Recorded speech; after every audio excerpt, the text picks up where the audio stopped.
County District Attorney Walter Reed's office is under review. WDSU now knows that the state auditors have gotten at least 2 requests to look into the finances of the embattled DA. WDSU reporter Gina Swanson is in Mandeville. Her story is all new at 10.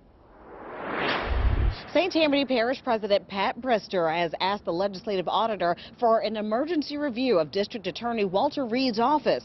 This comes as Reed made a similar request himself, and it all raises questions about the timing of it all. I've been getting many calls from residents and citizens and emails asking what's happening. Friday, actually, I talked with some of my staff people, and I said, I think I will request the legislative auditor to do a review of Mr. Reed's office. Brister sent this letter to the legislative auditor's office formally requesting an emergency audit and inspection of the finances of Walter Reed's office, which has come under federal scrutiny, and questions have been raised about his campaign expenditures and other financial practices. Part of Reed's budget comes from St. Tammany taxpayers. Brister says for the last 3 years, Reed has asked for additional funds. In 2012, it was $120,000.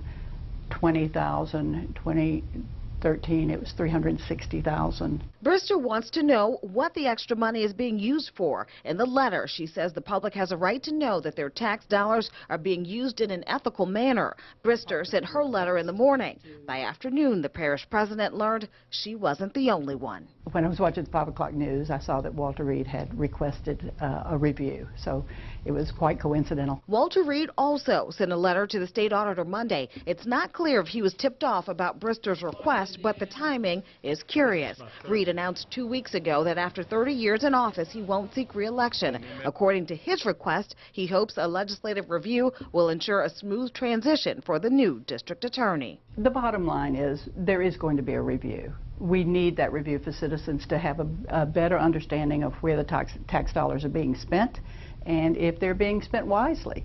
So regardless of who asks first, second, or otherwise, we are going to have that review now. Brister says most important as St. Tammany moves forward with its budget process is to know exactly where taxpayer dollars are going and how they're being spent. That's why she wants the legislative auditor involved. We're on your side in Mandeville. I'm Gina Swanson. Back to you. All right, Gina. And Brister says it is urgent that auditors examine the DA's finances as St. Tammany now is in the midst of its budget process for the next fiscal year. Turning now to your ExactCast.